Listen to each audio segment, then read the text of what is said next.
Yo, balik lagi bersama gue, Yohanes Edo, di channel Yo Property. Nah, kali ini gue lagi mau review salah satu proyek yang gue kerjakan bersama rekanan gue. Karena perusahaan gue adalah kontraktor dan dia adalah arsitek. Untuk itu gue panggilkan saja, namanya adalah Miss Vanessa. Yo, halo semuanya. Oke, let's check it out gimana proyeknya.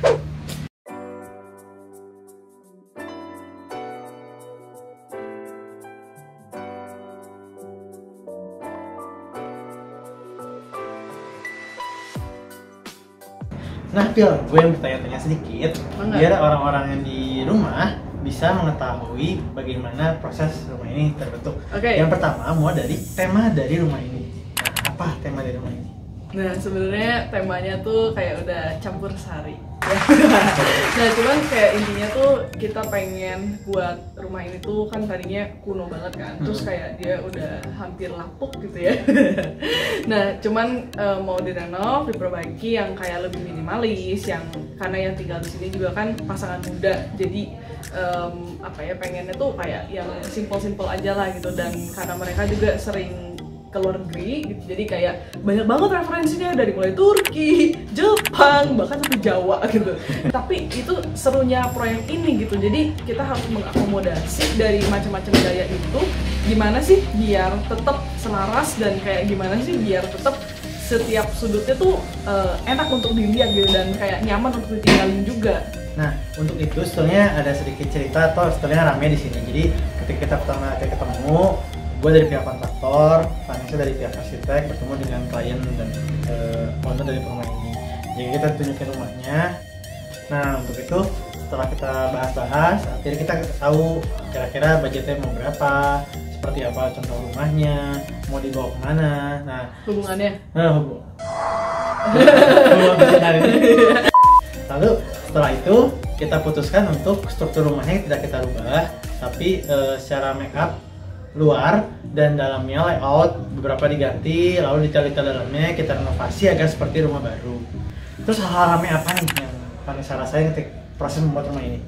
Kalau gue pribadi ya, gue tuh hampir nggak pernah pakai benda-benda seperti ini. Contohnya kayak keramik yang kayak motif gitu ya. Tapi di sini kita pakai banyak banget, bahkan sampai kayak ada 1, 2, 3, 4, 5, hampir 6 keramik motif yang kita pakai di sini gitu. Dan gue banyak banget belajar dari mulai merek-mereknya, gue sebut aja ya. Siapa tahu sponsor. Sponsor mau masuk ada dari Roman, ada Habitat, ada Tegel Keraton, dan kayak banyak lainnya juga yang kita lihat-lihat dan sebenarnya bagus banget gitu. Cuman kayak ya kadang mungkin ada ego arsitek juga gitu ya, kayak kayaknya bukan style gua deh. Cuman kayak setelah kita explore dan kayak mix and match, kayak tapi ternyata hasilnya tuh keren juga gitu. Bisa ternyata orang tuh lihat, oh ini masih selaras ya, masih oke ya gitu. Ya, tapi ya let you be the judge sih, terserah mau menilai kayak gimana. Cuman kalau kita sendiri sih kayak puas banget dengan beberapa corner yang ada di rumah ini. Jadi selera kan berbeda-beda. Jadi ceritanya desain awal sudah jadi oleh Vanessa, lalu ketika owner waktu itu pada saat pertengahan pembangunan dan main ke Turki, lalu mereka lihat, oh di Turki itu banyak variasi-variasi motif-motif seperti ini, jadi ingin diterapkan ke rumahnya. Oleh karena itu kita konsultasi bareng, cari titik tengahnya di mana, dan kita main ke toko bareng. Terus nggak cuma 1 toko, 2 toko, jadi kita cari banyak referensi, cari banyak yang bagus-bagus gimana. Nanti gua akan bikin video khusus menerangkan apa bedanya granital motif begini dengan tegel kunci yang real tegel kunci. Pertanyaan lagi nih, di satu sudut rumah ini ada sesuatu yang menarik nih. Seperti bentuk-bentuk yang aneh, tapi itu jadi. Dan gimana cara bikinnya? Mungkin banyak orang yang bertanya. Karena ketika gua dan Vanessa post di Instagram, banyak yang bertanya, nah itu apa sih sebetulnya? Ya itu jadi ada satu elemen fasad yang ada di lantai 2 itu kita pakai BRC motif. Nah, kenapa ada di situ? Karena kalau misalnya pada bisa lihat ya dari fasadnya ini tuh sebenarnya bagian bawahnya tuh relatif nggak akan kelihatan gitu, apalagi ketutup sama kanopi dan ada sebagian pagar masif juga. Jadi sebenarnya menonjol tuh hanya atap sama si bagian lantai 2 ini. Makanya biar ada aksennya di bagian atas itu kita pakai GFC motif. Nah itu sebenarnya kita agak nembak juga sih. Waktu itu kita jalan-jalan ke salah satu toko keramik yang khusus barang-barangnya ya, aneh-aneh, ada keramik 3D tiles dan lain sebagainya. Cuman karena ininya lumayan, waktunya mahal. Waktu ya. Nah kita akal-akalin lah. Akhirnya kita pakai yaitu salah satu solusinya kita pakai GFC cetak yang masih ramah budget, tapi oke gitu hasilnya. Lalu bagian fasad. Nah ini kalau kita lihat kan teksturnya bukan tekstur plaster kaci cat. Kita menggunakan teknik namanya kamprot. Nah, kenapa nih menggunakan teknik kamprot ini untuk diterapkan di fasad depan? Jadi kalau buat fasad itu sebenarnya kita pakai kamprot itu untuk adding texture aja, karena kalau misalnya dari luar ya nanti bisa dilihat juga kalau tampaknya sore atau malam ketika lampu-lampu udah dinyalain dan disorot sama lampu eksterior, itu kalau kita pakai istilahnya tekstur di fasadnya itu akan bikin dia jadi lebih cantik aja sih. Nah, ada yang menarik itu di kamar utama. Nah, karena ini bangunannya existing, kamar utamanya itu kita bikin lebih besar karena permintaan dari owner. Kamar utamanya sendiri terdiri dari dua lantai, yang terdiri dari lantai bawah adalah kamar tidur dan kamar mandi. Dan kamar mandi pun terbelah dua. Kira-kira kenapa hal itu terjadi? Jadi ini unik sih, karena di sini tuh ada permintaannya kalau misalnya satu lagi pakai kloset, satu harus bisa pakai shower gitu. Jadi karena kalau pagi kan rush hour banget, dan kalau misalnya dua-duanya lagi perlu barengan itu bisa dipakai paralel. Sebenarnya kayak kamar mandi zaman dulu sih sebenarnya. Kalau yang kamar mandi modern kan sebenarnya semuanya disatu-satuin biar ruangannya nyatu. Ya, cuman kayak di sini bisa diolah jadi sesuatu yang lucu sih sebenarnya. Iya.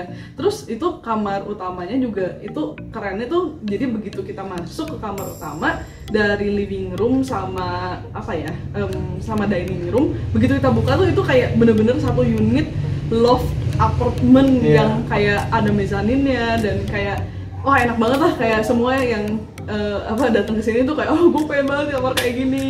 Jadi kayak kita datang ke satu rumah, ketika kita buka pintu ada satu apartemen di dalam rumah itu sendiri. Rumah dalam rumah. Rumah di dalam rumah. House in the house. Terus yang menarik di lantai duanya, karena ada ownernya, laki-lakinya adalah senang bermain game, kita buatkan satu ruangan game khusus yang lapis banget. Dan satu lagi adalah bagian zona wanita, yaitu pakaian. Nah, jadi ada bagian sebelahnya kita pakai untuk walking closet, sebelahnya adalah untuk bermain game. Nah, terus ada beberapa aspek yang menarik, yaitu kita menggunakan bata kerawang. Nah, sebetulnya bata kerawang itu lagi banyak hype dipakai di rumah-rumah zaman now. Nah, untuk itu kenapa menggunakan bata kerawang? Ya, sebenarnya tadinya tuh kita idenya itu mau supaya penghawaan, karena di belakang itu ada beranghang. Beranghang itu kayak saluran zaman dulu lah. Tadinya kita mau pakai itu supaya hawa, jadi ada cross ventilation ya, jadi kayak dari depan ke belakang itu hawa selalu ngalir. Nah, cuman karena satu dan lain hal kita putusin untuk ditutup, tapi bata kerawangnya ini tuh tetap kita pakai, dan itu tuh bener-bener begitu kita masuk itu kayak begitu belok masuk ke dalam rumah tuh itu bener-bener jadi focal point yang asik banget sih. Kayak kita waktu itu datang ke sini aja lagi pada piknik di sana. Jadi seru banget, kayak bisa piknik di dalam rumah sendiri. Jadi kalau bahasa zaman now instagramable. Lalu taman belakang itu kita buat semacam taman kering. Kenapa? Karena owner itu dua-duanya bekerja, jadi kurang ada waktu untuk memanage kalau kita bikin taman yang benar-benar taman dari tanah dan rumput asli. Nah, itu kita menggunakan rumput sintetis. Selain itu, rumput sintetis bisa dipakai untuk, kan ini dia suka anak kecil, jadi kadang kalau ada saudaranya lagi datang bisa buat duduk-duduk, bisa buat rokok-rokok. Terus bisa juga ada orang kalau misalkan bikin kolam, itu kolam yang pakai plastik bisa juga main di sana. Jadi kayak tempat multifungsi banget. Dan itu digunakan sebagai pengaliran udara ke dapur dan ke kamar. Ya, jadi kayak semuanya dari corong itu, taman itu kayak jadi corong udara dan corong cahaya juga. Itu berguna banget sih untuk rumah seukuran kayak gini. Ada juga hal yang menarik, yaitu di dapur. Nah, dapur ini penggunaan keramik dindingnya cukup menarik. Kita menggunakan keramik bentuknya 3 dimensi. kebiasaan saya dan Vanessa, kalau kita bekerja bareng milih keramik itu kita ngajak ownernya untuk ke toko bareng. Agar kenapa? Agar owner tahu dan edukasi harga murah sama harga mahal bedanya apa, harga keramik tuh ngaruhnya kemana, kan harga tuh nggak nipu. Lalu ada hal keramik lucu mau dipakai atau enggak. Nah pada saat kita main ke situ ada keramik yang lumayan langka, jarang ada orang punya, tapi ada toko yang majang juga dan sangat kita mau. Jadi kita belilah dan kita pasang di sana. Jadi bentuknya itu agak bulat-bulat seperti kita. Oh itu udah tolong ikat. Jadi bentuknya sangat lucu dan membuat ornamen dari dapur menjadi lebih berwarna. Karena kebetulan dari pihak owner itu menyukai rumah yang mempunyai banyak warna seperti biru, hijau, orange, putih, dan lainnya. Nah, lalu kita juga memberikan beberapa vokal point atau beberapa hal-hal yang menarik yang eye-catching dengan bahan yang tidak terlalu mahal. Contohnya di tangga dan kamar mandi. Nah, diterangkan oleh Vanessa. Ya, jadi di tangga itu, ini tuh kayak bener-bener rumah yang ngebuat gua bener-bener explore material dan tekstur. Di injekan lantai tangganya itu kita pakai motif kayu, di antretnya kalau kita ngomongnya itu pakai keramik motif. Nah jadi itu kayak itu nggak pernah gue apply di manapun. Kalau atas dan sampingnya tuh tangga beda, tapi kayak surprisingly itu kayak lucu sih, keren sih. Iya keren hasilnya. Dan ini shout out buat yang owner rumah ini ya, itu keren banget, kreatif banget. Itu ngebuat kita terbuka banget buat kayak oh itu bisa digini, oh itu bisa digini, oh hebat. Jadi kayak mungkin gue yang harus bayar dia menjadi arsitek. jadi gini, namanya kita bukan kita sama klien, tapi karena kita kerja sama bareng buat bikin rumah ini jadi lebih baik. Jadi pada saat pembangunan kita biasa bertemu beberapa kali dalam waktu sebulan itu untuk diskusiin apa aja yang bagus, yang menurut kita seleranya bagus dan menurut klien seleranya bagus, kita kerjasama, kita combine.